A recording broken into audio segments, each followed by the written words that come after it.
hard to believe we're getting close to the end of 2022. This is actually episode number 24, I believe, if I'm counting right. I'm DJ Flook. I am Erik Richardson. And this is FR Racing's Garage Talk, powered by Extreme Sim Racing. So, breaking news that broke just before we hit record tonight.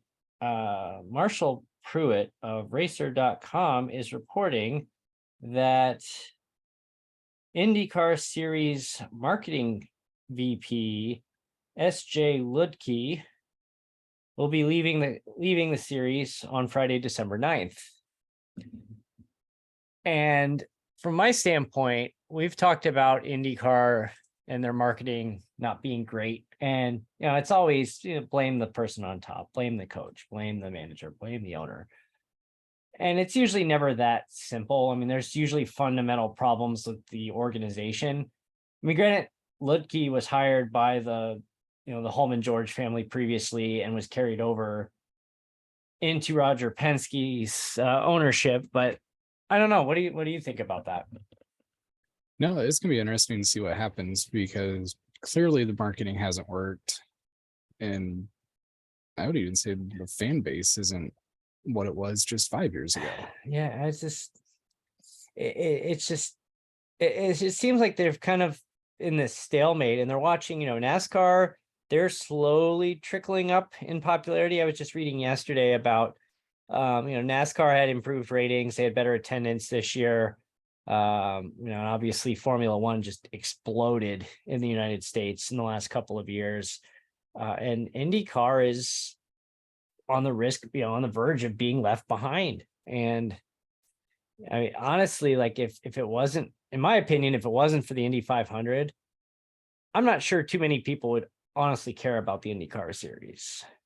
No, Indy 500 absolutely carries that series. They had their 2-day event in Iowa that seemed to go over pretty well, but I mean, that's, even they're bragging about the TV ratings, and it still wasn't great. I mean, on Saturday, they had like nothing they were competing with. And on Sunday, I think it overlapped with the NASCAR race that was on the schedule, and it still wasn't great. And one thing I think actually helped the Iowa races, or at least that second one, was Jimmy Johnson's performance. Yeah, absolutely. And he took how he was very driving risky lines that IndyCar drivers wouldn't even think about, and he made them work. And he was scaring the crap out of the announcer's booth with some of his moves there. But yeah, they were highly aggressive. But Jimmy Johnson making moves that pulls the NASCAR base. If it's even a Will Power or Marcus Ericsson, I don't think it has the same effect. I mean, you look at Ericsson, you look at Grosjean, they brought a few Formula One fans over, just kind of out of curiosity. I don't think it's because they were hardcore fans of the guys, but I think it was more out of curiosity. And there's always Indy 500 this, Indy 500 this, and then they wanted to check it out. And I mean, that's helped some, but it's really bad that you have someone like Scott Dixon, for example, who is an all-time great. I think it's safe to say he's an all-time great in the series. He's easily one of the top 5 drivers ever. Yeah, in the likes of Mario, AJ, Al Unser. He's an all-time great. And the fact that like they've done. You ask people from New Zealand if who Scott Dixon is. A lot of people in New Zealand have no clue who he is. They're like, yeah, I've heard the name. I think he drives race cars, but they don't know anything beyond that. And that's a shame. I mean, New Zealand is a small country. Like, this man is over setting records and winning races, and they can't even bother to like, hey, we should take advantage of New Zealand. Yeah, it's a small market, but it should be pretty easy. It's not like we're competing with, there's obviously there's, series in Australia that are popular, and they have their own Formula One race in Australia, but like this man should be a national hero. There's, as of 2018, there were 4.7 million people in New Zealand, which is not even half the population of Michigan. just for perspective. Yeah. Yeah. Just about 10 million. I mean, that's like the population of Maricopa County, Arizona. Like that's Exactly. it's Phoenix and suburbs, basically. It's yeah, they should, yeah, and it's so easy to just sit out here and just criticize and say, you guys stink. And there's there's young talent coming up. You have like Christian Lundgaard, who won the Rookie of the Year. You have David Malukas, who like I've said this multiple times before, the fact that you are not taking advantage of this guy who's obviously a talented driver. He had that amazing run at St. Louis. He's going to get better. Amazing personality in front of the camera. Like, you should be marketing around this guy. Well, Like, we've been following along on Instagram, and just the kind of behind the scenes things that they do with them. It's fun. It's so good. And like, you should be using this like as your mainstream marketing. Like, you need to take advantage of this. Like, there are so many athletes in general that you put them in front of a camera and interview them, and they're like, duh, they're just like, it's like Ricky Bobby and what do I do with my hands? With so many of them. And it's just like, this kid's a natural in front of the camera. Like, when he's done racing, he's going to, he's like a James Hinchcliffe. He's going to be up there in the booth if he wants, or he'll be down there on the, interviewing drivers, in the pit in between or after they crash out. Like, that guy can go and do whatever he wants in front of a camera. Like, he's so good. I mean, he's like 21 years old, so probably won't be anytime soon, but he's got a career ready for him when he's ready to hang it up. Well, they need to look and see, almost steal a page out of Formula One and NASCAR's book. NASCAR was what, race for the championship, getting behind the scenes, drive to survive with Formula One. That's what got Andy hooked.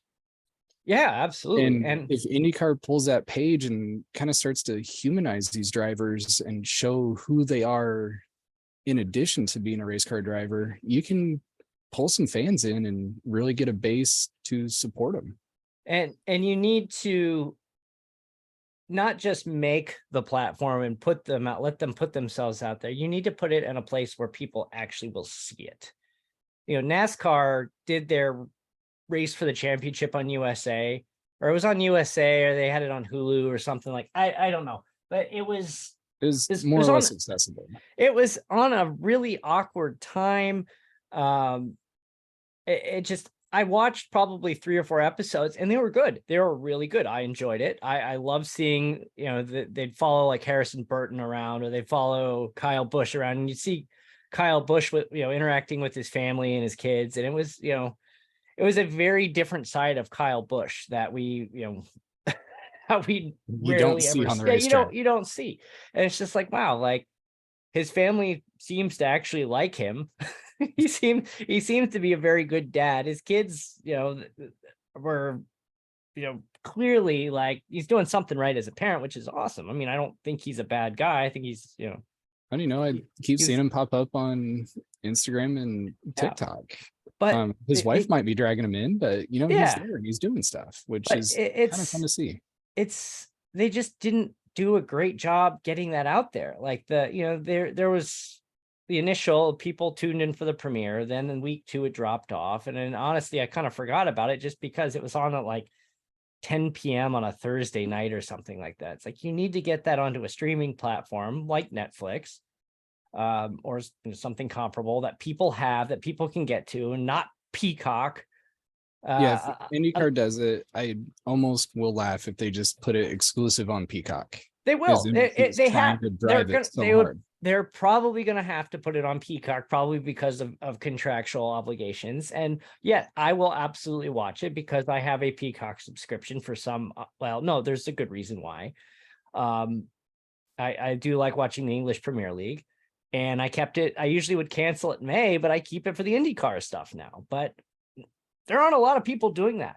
Like, it's $5 a month or whatever, and it's worth it for the $5 in my opinion. If you like soccer, if you like racing, as I do.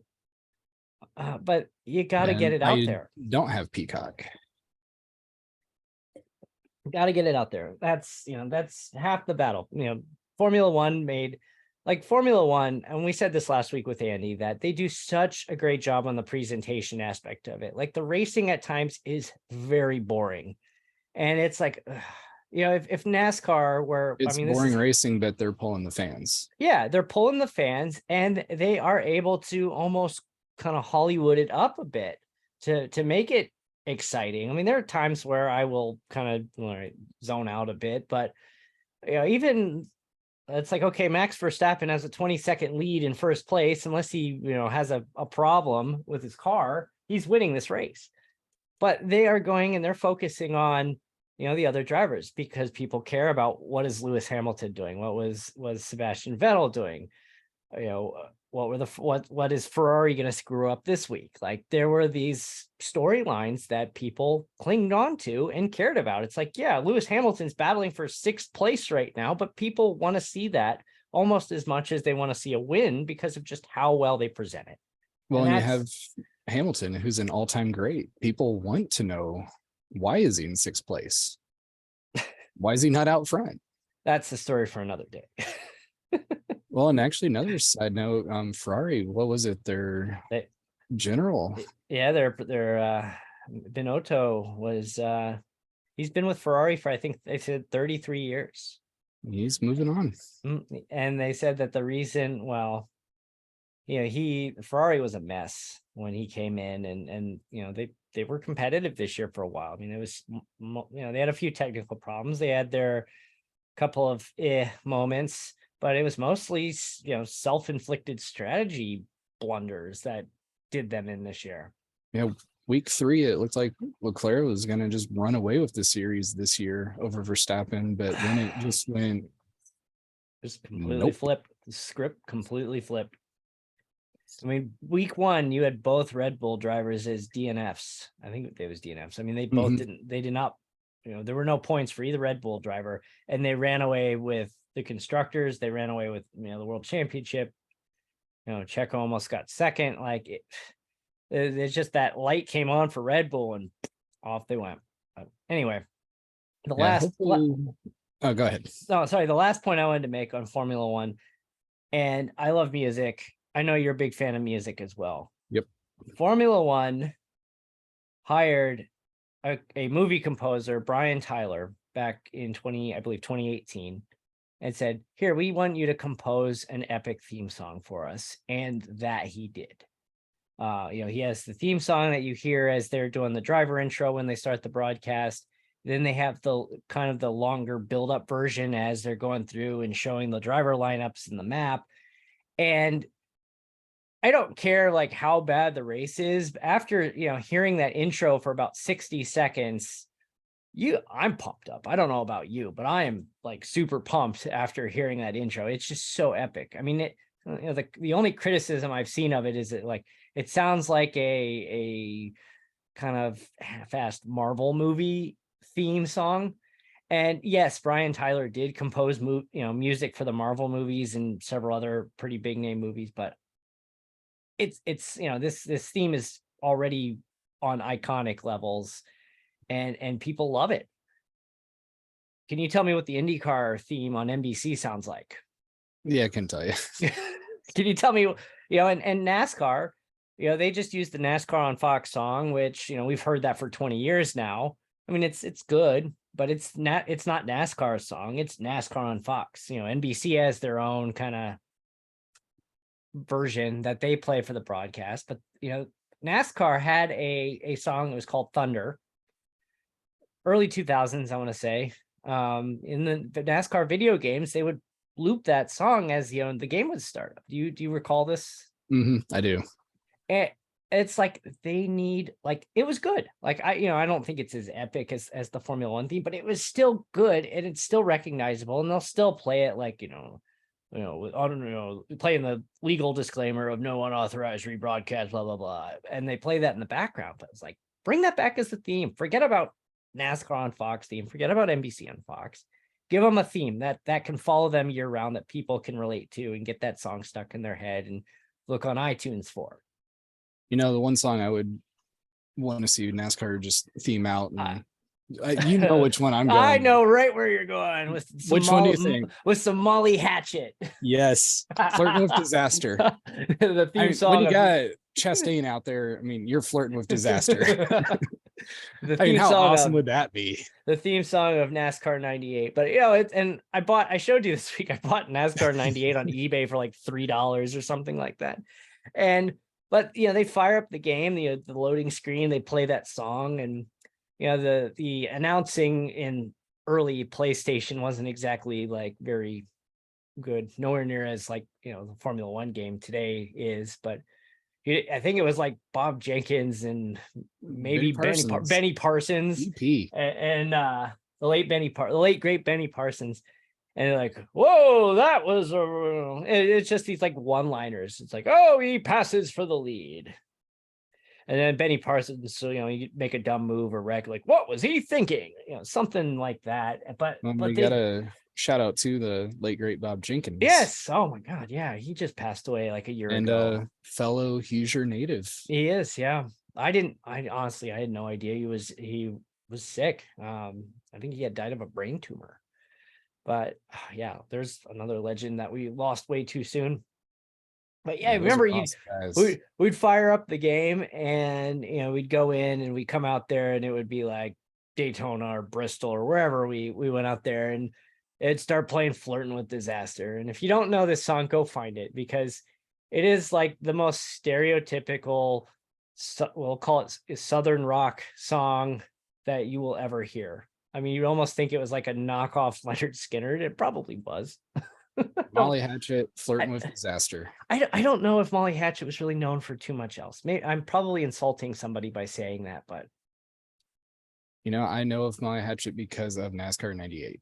And you know what? A lot of people know songs because of EA Sports, because of FIFA, because of NBA or NFL or Madden or whatever. It's like, oh, I remember that song from FIFA 14 or something like that. And with the theme, you go to any professional sporting event, they have their hype video with some sort of great song to get them going. Yeah, absolutely. But that's really where they need to start. And so IndyCar marketing, I know you're probably not going to hear this, whoever you may be, the first thing you need is to come up with, hire somebody, go pay some Hollywood bigwig composer a lot of money, compose an epic theme song, play that leading into all your broadcasts, no matter what channel it's on. NBC, you can deal with it. That's my take. I agree. Get that going and then get your marketing out there. Get the drivers out to the people more. Show them the other side of them. Let there be more interaction, and you'll build a fan base pretty quick. On that note, we only planned on spending like a minute or two on that topic, but that never works out. What we planned on doing tonight, we'll get into right now as I find my mouse. There it is. We ran Class C NTT IndyCar Series on Sunday night. And it was, oh crap, I did it again. Let's try this one more time. Share screen, optimize video clip. All right, now we're good. That's 2 times in a row I did that. So I fully understand the Andrettis now. I feel for them. All right, so I'm a big Andretti fan. So I've run, I think, 3 Class C races at Indianapolis, I think, so far. Let me check. No, I've run, that was my second. The first one in July, I started 17th and I finished 6th.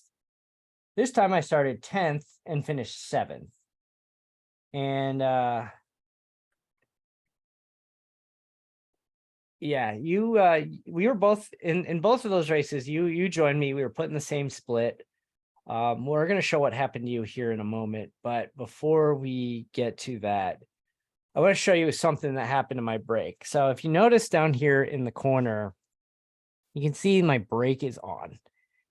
And I noticed, fortunately, there's not much in the way of braking that needs to happen, but on restarts, when you're trying to check up and the person in front of you decides to, brake check you for some reason, or they get too close to the person in front of them, you got to use your brakes. But I noticed this weird thing that was happening. Watch this. So pace car is getting ready to pull off, and look at my brake bonnet.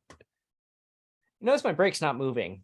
My foot is not on the brake. It got stuck. And look, you can see it's like slowly starting to see, there it goes.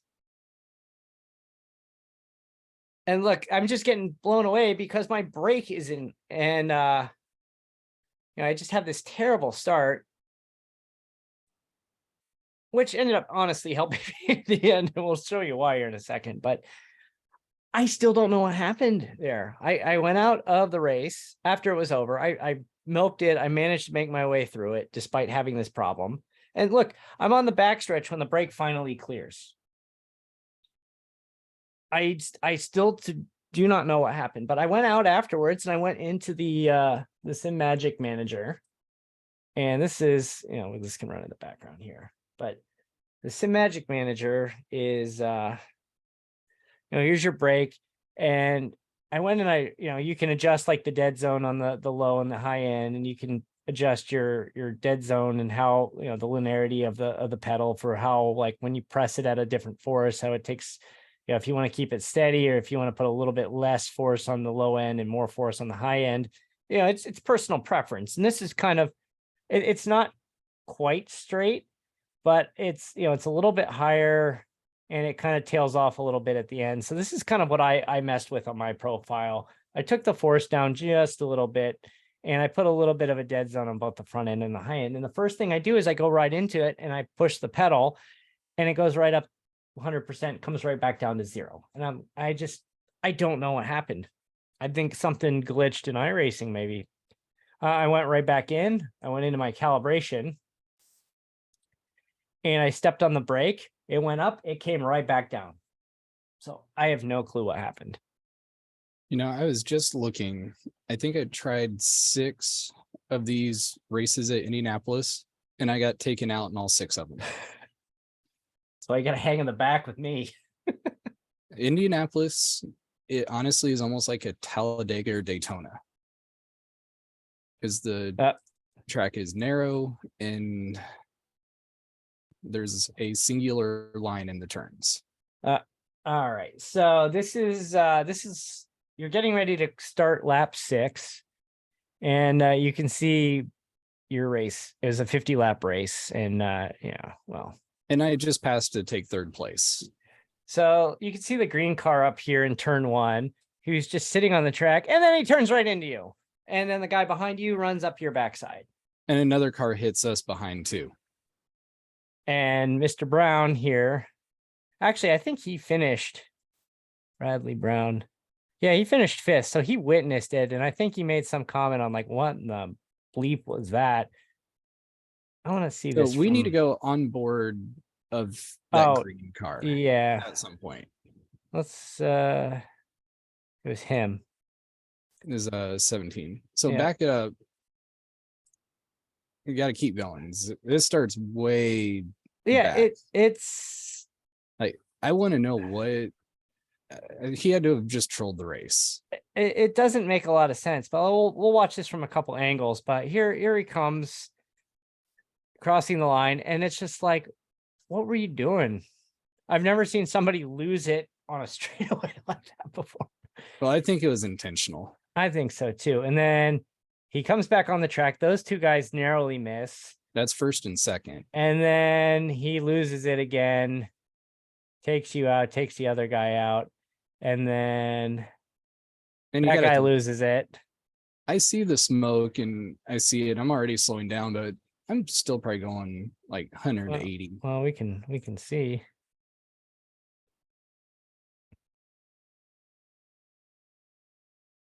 So you're down to about 170. He hits you at about 168. So we got to watch his onboard going down the straight. Tell me, like, let's go back. This is totally on purpose. Did you report him? I need to edit the video. What I had I was too long, so I need to trim it down. Because they're like, this is too big. all right, so here he comes. Yeah, watch his steering wheel as he crosses the start finish. It's like he just like spasmed. That's Whoa, oh, wait a second. I just noticed something. Watch what happens. So he's in fifth.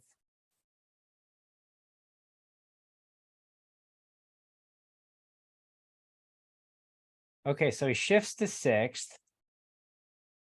And then he loses it like right after he shifts to sixth. I think he was just playing with the wheel, trying to be funny, and lost it or something. But then, like, you know, we come on here and he comes back on the track. Those two guys narrowly miss. That's And first. then he just loses it again. And that's when those three cars get taken out of the race. Profanities. Yeah, he starts moving it. He gasses it, which is going to kick it around. And And here I come. I'm trying to catch up after my look. And then so I'm slowing down because I hear the crash in one. There's that guy. There's you. And, you know, I clear through. But the other thing I wanted to talk about, you know, I think I was just so focused on the break that you look at let's look at this Alvaro Wanderlei here. he's a And great racer. he's really good. I've been in a couple of sessions with him. But like, we had look at a that great duel the other day. Lap 47, he runs a 40.783. I think he might have grabbed tires right there. He grabbed it. Yeah, because I think we were in a caution, so he had fresh tires. But even leading up to that, I mean, he's still 41. Did he pit again? Or is that just a caution? Looks like caution. Yeah, I think so. But yeah, he pit for tires, it looks like. Or did he? No, I don't think he did. He didn't. But yeah, I mean, it's lap 47 out of 50. He's running. Shifts down to fifth.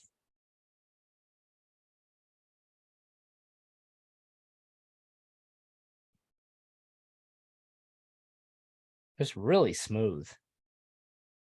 Yeah, you get your line at Indianapolis and you can carry a lot of momentum. If you go in just a little bit off, especially in 1 and 3, you're getting out of the throttle and you lose so much time. I'd be interested to see where his weight jacker was set, because that'll really help when you run in traffic and getting through your turns later in a fuel run.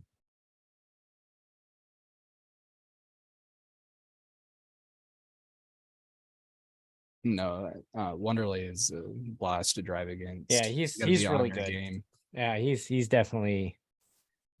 There's another guy. Drawing a blank on what his name was. Richard Vasquez. Richard Vasquez. Yeah, shout out to him too. I've been in a few sessions with him. He was actually put into the other split because he's really good, but he's a lot of fun to race with. Really like happy-go-lucky, easygoing guy, which there needs to be more of him and less of the toxic people on this platform. But you know, what can you do? Yeah, it's cool. I actually held off Wanderlei at a race, and afterwards, like, hey, nice job. He's like, thank you, Erik. So I enjoy him. But I mean, you can see, like, I was getting a little nervous towards the end. I had pit. I pit under green at lap 27. And yeah, you kind of got unlucky. I lost a lap there, and then there was a caution a few laps back, or a few laps later, and at 35, but I would not have made it to 35 where I was at. So I just kind of got caught up in no man's land, and I was also running slow. But yeah, can you go back to what my lap times were for the few that I did? 42.3, 42.1, 42.0. Let's look at my. Yeah, I was behind traffic trying to pass, and I'd gotten around But and I was starting to even get into rhythm. but even that lap 3, 42.0, 42.346. I mean, I was there and then something happened here. I don't know what I did. Let's take a look and see if we can figure this out. Yeah, I kind of took that a little too high. Now, oh, that's that's what happened. I forgot.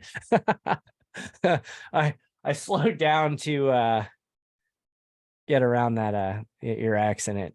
Never mind. I think you were But falling right behind me there, weren't you? I was a little behind you. I think I was running around, yeah, I was in 12th at that time.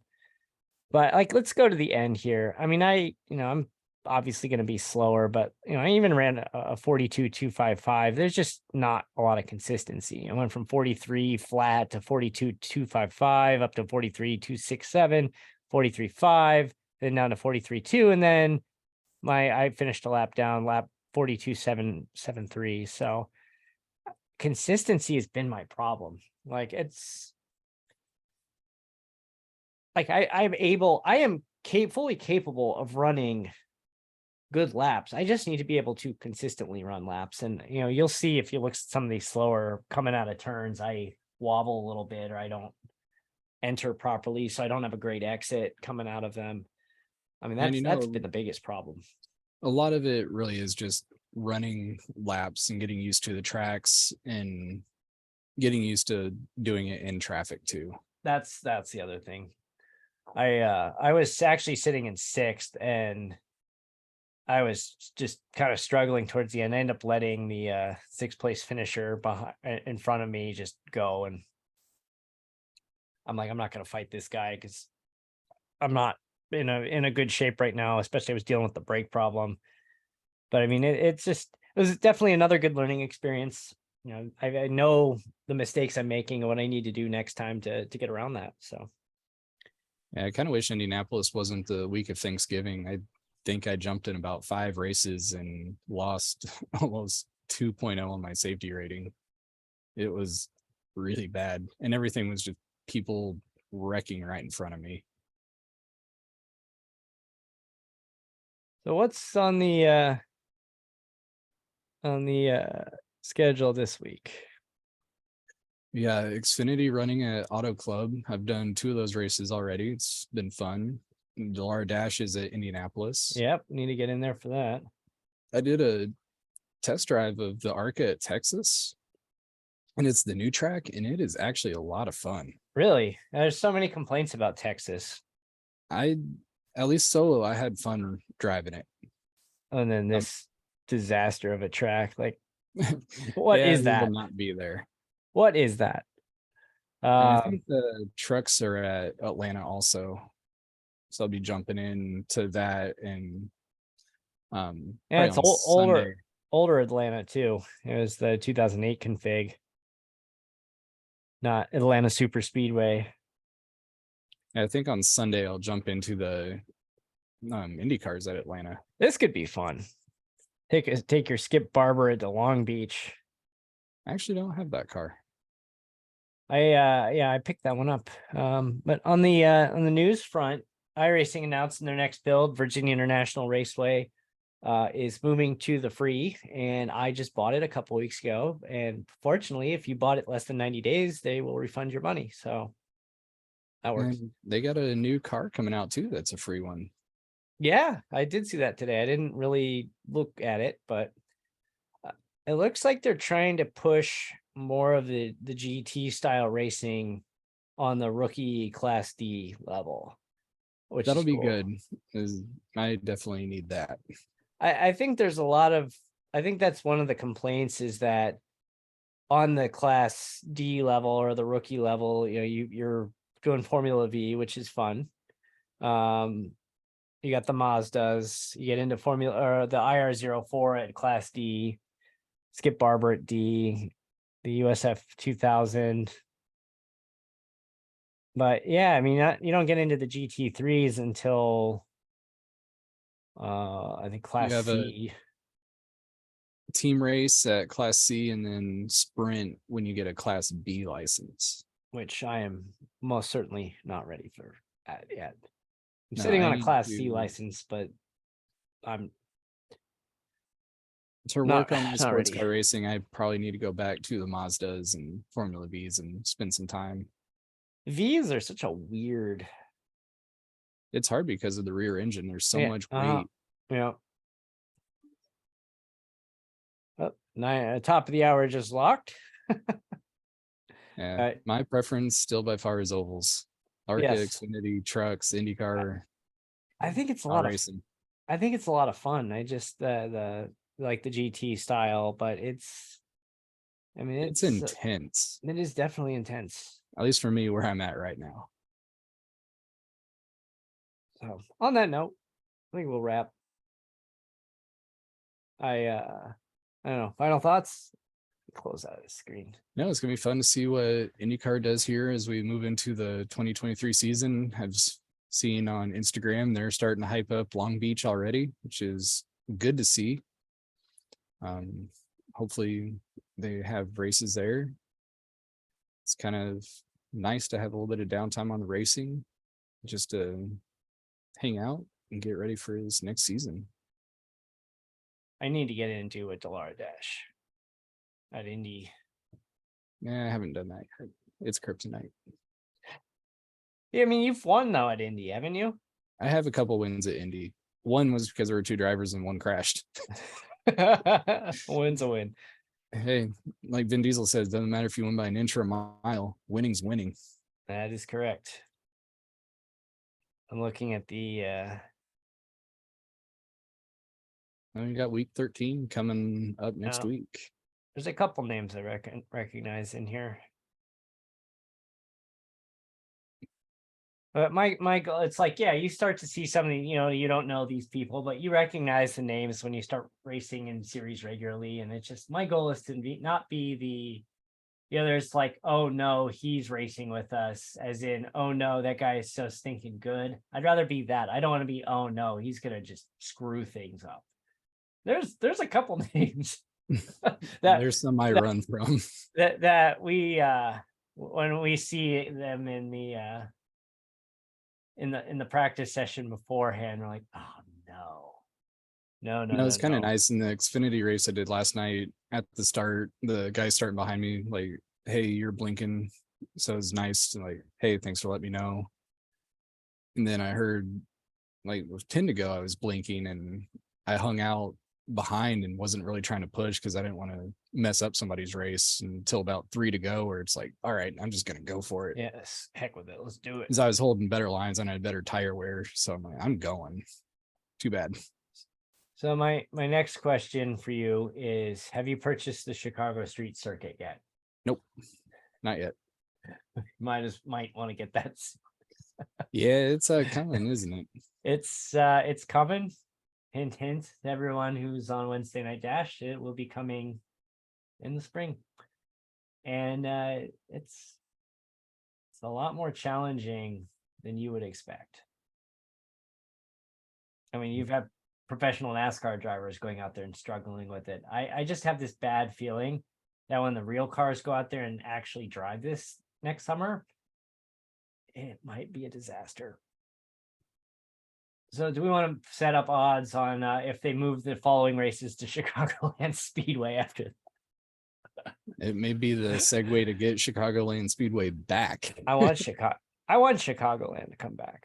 I mean, yeah, At least on the service on iRacing, it's a fun track. it is a fun track, and I've driven that track in real life in an IndyCar, an old IndyCar. That was, the speed was dialed down a bit, so there was none of the. I mean, there were some great IndyCar races in the early 2000s at Chicagoland, and some of the closest finishes ever too. It's a shame, that nobody knows. I mean, it's still sitting there. There's rumors that it was going to close and they were selling the land. Now, not so much, or it was just a parcel of the land in the corner that wasn't really being used. I don't know. I mean, I hope they don't get rid of it. If NASCAR can bring back North Wilkesboro, bring back Chicagoland. Little more iconic at the North Wilkesboro, but Yeah, just a legendary track, no big deal. Yeah, On that note, we'll wrap. frracingonline.com. FR Racing Online on all social medias. Be sure to stop by and subscribe to our Twitch account and check us out when we're on streaming. Yeah, thanks for tuning in and following along. It's always a pleasure to chat and see you guys out on track. Shout out to Extreme Sim Racing.